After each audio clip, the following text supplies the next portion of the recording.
2019년 4월 11일 헌법재판소가 낙태죄에 대해 헌법 불합치 결정을 내린 후 개정안을 입법하지 않으면 헌법 불합치 결정을 내린 낙태죄 조항은 자동 폐기된다. 생명 경시 현상의 가속화가 진행되고 있는 현 상황에서 가능한 대책은 무엇일지 전문가와 함께 논의해본다.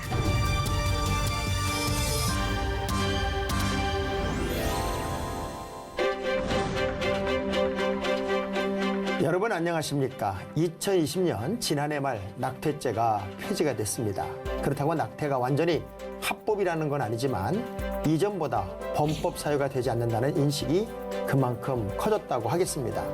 심적으로 동의할 수 없는 일들이 우리 사회에 점점 더 늘어가고 있습니다. 가치관을 뒤흔드는 사회 문제들이 우리 앞에 놓여 있습니다. 부딪히기 싫다고 외면할 수 없는 게 바로 우리들의 삶과 직결되는 현실적 문제이기 때문인데요. 헌법 불합치 결정 이후 낙태죄 폐지까지 그리고 향후 우려점은 어떤 것일지에 대해서 이야기를 나눠보겠습니다. 관련 말씀을 위해서 행동하는 프로라이프 사무총장이시고 보건법률가회를 섬기고 있는 연취현 변호사, 그리고 카도시 아카데미 공동대표이시고 부천 참사랑교회 담임인 이재웅 목사, 두 분 모셨습니다. 안녕하세요. 네, 안녕하세요. 네, 안녕하십니까. 안녕하세요. 야, 우리 연치연 변호사님은 얼핏 사람들이 들으면 중국 분인가 그러겠어요. 네, 남자냐고 물어보시는 분들. 남자냐고 물어보는 분도 있어요. 자, 우리 목사님은 지금 실제적으로 지금 목회를 하고 있는 분이죠. 아, 네, 그렇습니다. 네, 근데 제가 이제 소개를 이렇게 하면서 단체 이름이 좀 생소하긴 해요.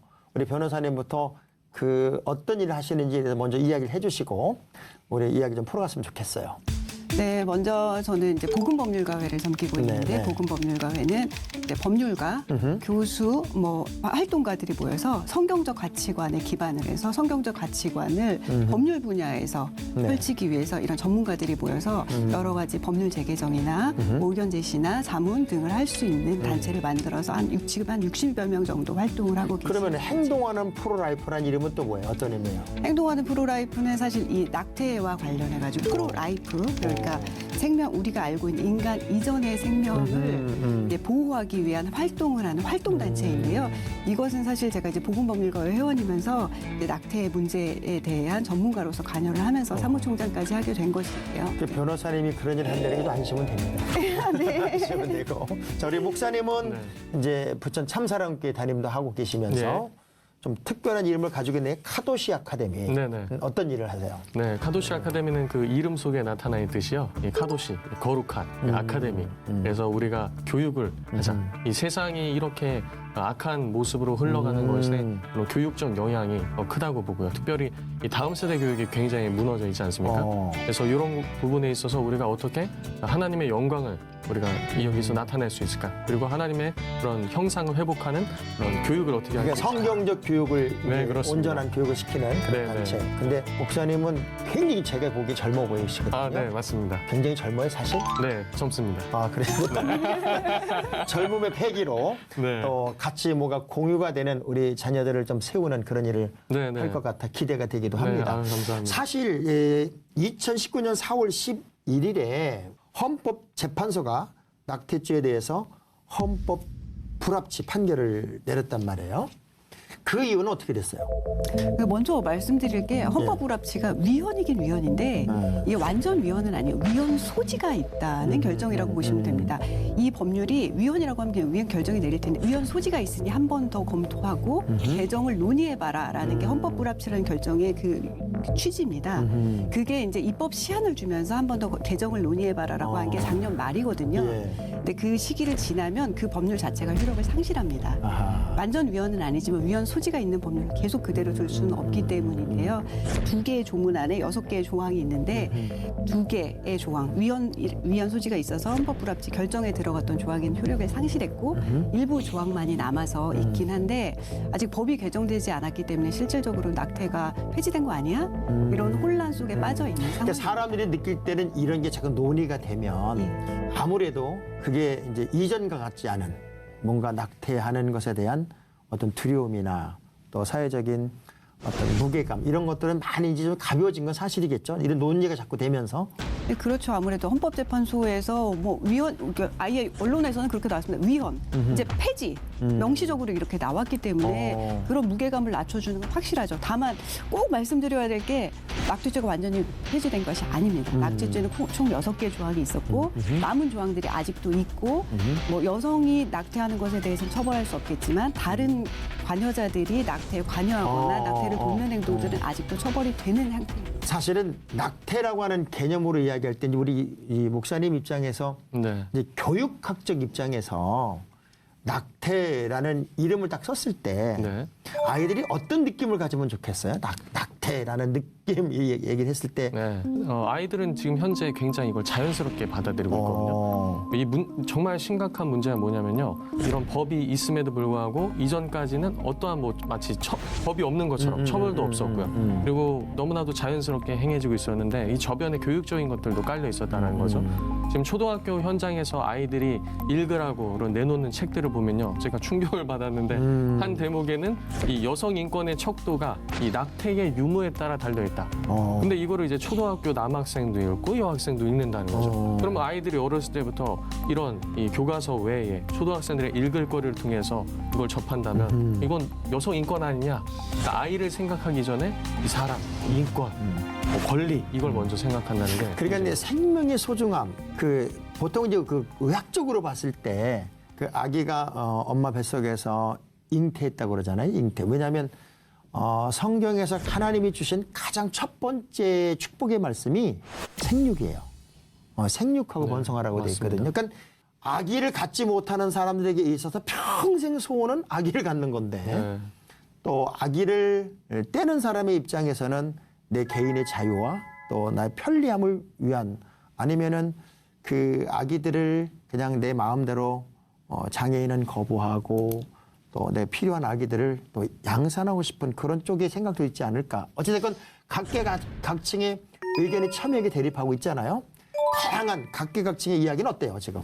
목사님 말씀하신 대로 낙태를 해야 된다는 그건 여성 인권이다라고 주장하는 쪽에서는 사실 태아가 생명이다라는 것에 대해서 명시적인 입장을 내지 않고 있습니다. 근데 보통 몇 개월부터 생명을 하고 인정을 해요? 의학적으로는? 의학적으로는 사실 의사 선생님들 명시적으로 말씀드린 5주 3일 되면 초음파로 심장 소리를 들을 수 있고요. 5주 3일? 예, 영국 옥스퍼드 대학에서 발표한 바에 따르면 이제 그 착상이 되고 18일이 지나면 심장 뛰는 것을 느낄 수 있다고 합니다.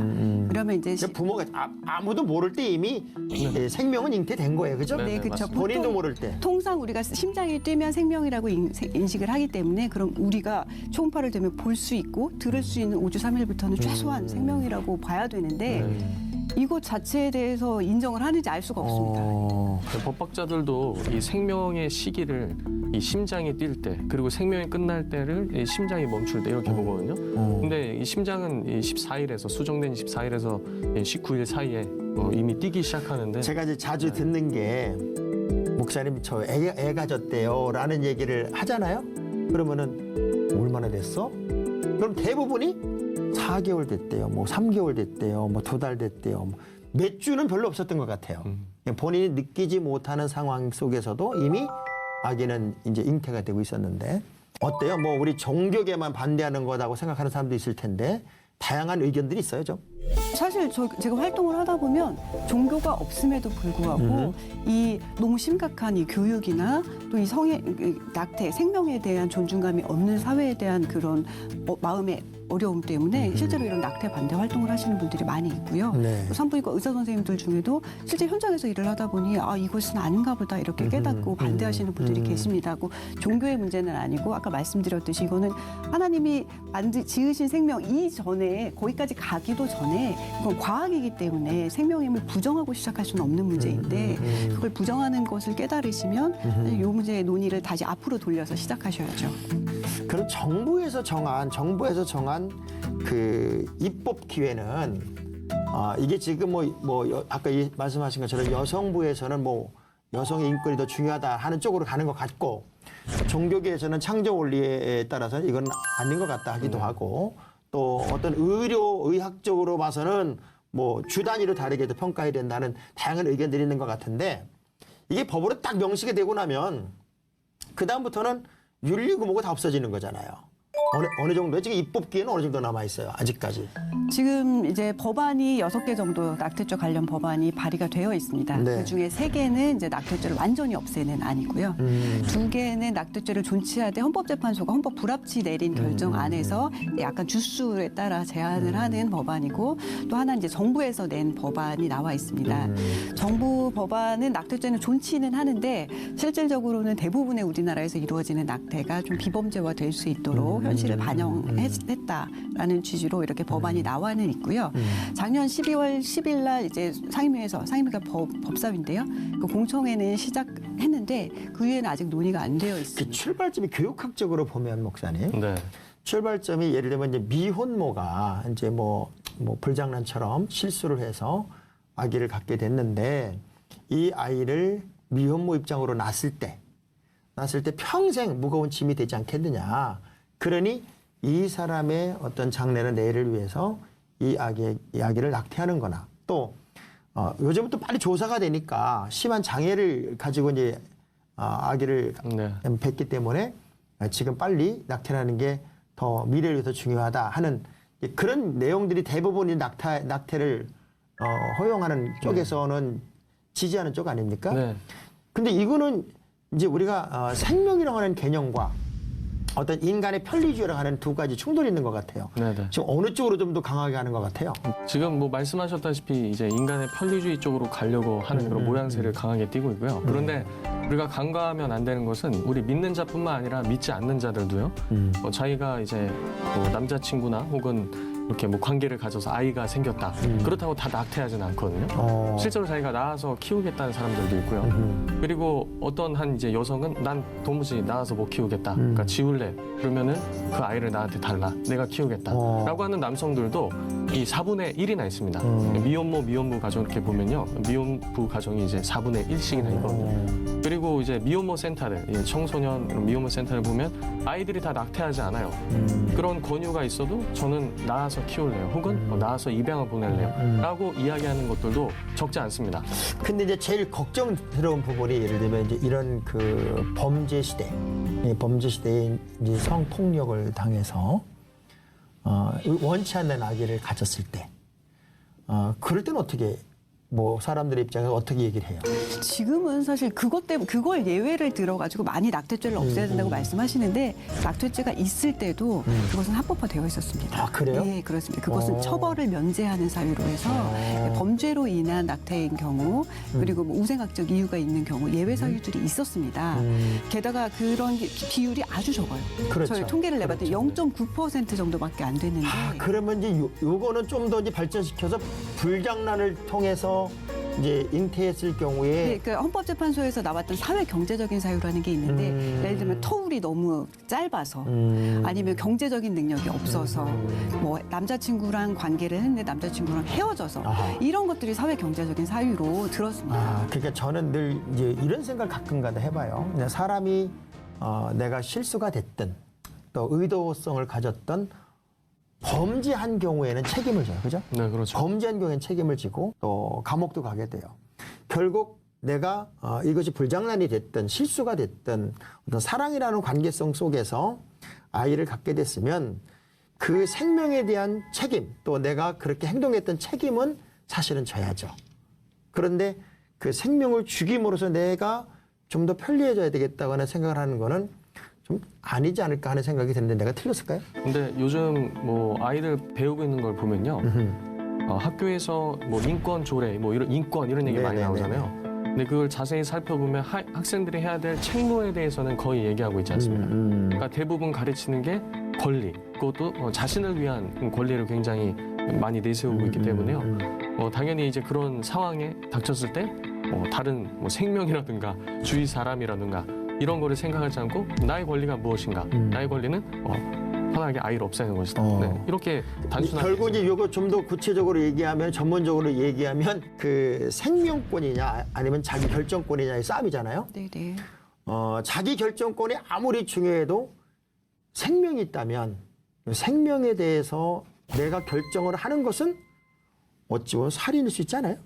그러니까 사실 이게 우리나라 법에 생명을 존중하는 어떤 권리의 규정 명시적으로는 없지만 헌법 10조를 기준으로 하고 있습니다. 헌법 10조의 규정의 내용은 뭐냐면 인간의 존엄과 가치에 대한 규정과 행복 추구권에 대한 규정인데요. 네. 헌법재판소에서 말하는 자기결정권이 인간의 존엄과 가치에 포함된 걸로 봐요. 근데 이게 우리가 보통 이제 배고픈 학자 뭐 이런 얘기 네. 하잖아요. 그러니까 나의 생명권과 인간의 존엄과 가치일 때와 타인의 생명권과 나의 존엄권일 때 뭐가 우선하느냐의 가치의 문제인 거죠. 타인의 존엄권을 지켜주기 위해서 어떤 다른 사람의 생명권을 빼앗는 것.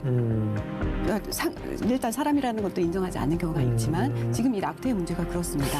여성 본인이 이 아이를 키우고 잉태해서 이제 낳아서 키우는 것이 나의 존엄성을 해야 하기 때문에 태아의 생명을 뺏겠다고 하는 것이 사실은 낙태. 사실 생명이라고 하는 의미를 놓고 보면 나의 편리를 위해서 그냥 과감하게 지워버린다, 낙태한다 하는 것이 아무렇지 않게 법으로 보호가 된다면 이게 어찌 보면 그냥 쉽게 사람을 죽일 수 있는 문화 쪽으로도 그리고 또 아무렇게나 우리 성적인 것을 사용해도 되는 그런 문화 쪽으로 갈 수 있지 않을까 하는 네. 두려움도 걱정도 있는데 네네.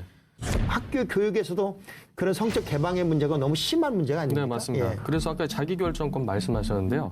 이 자기결정권을 통해서 이제 뭐 임신이 됐다. 근데 뭐 이제 교과서에서 이제 가르쳐야 될 그런 지침 중에 이 생명 존중에 관한 것이 있습니다. 근데 임신을 뭐라고 표현하냐면 사고로 표현합니다. 그러니까 사고를 뭐 미연에 뭐 예방하기 위해서 뭐 어떤 것도 하지만 뭐 당연히 뭐 낙태를 해야 되지 않냐 이렇게 흘러가게끔 되어 있고요.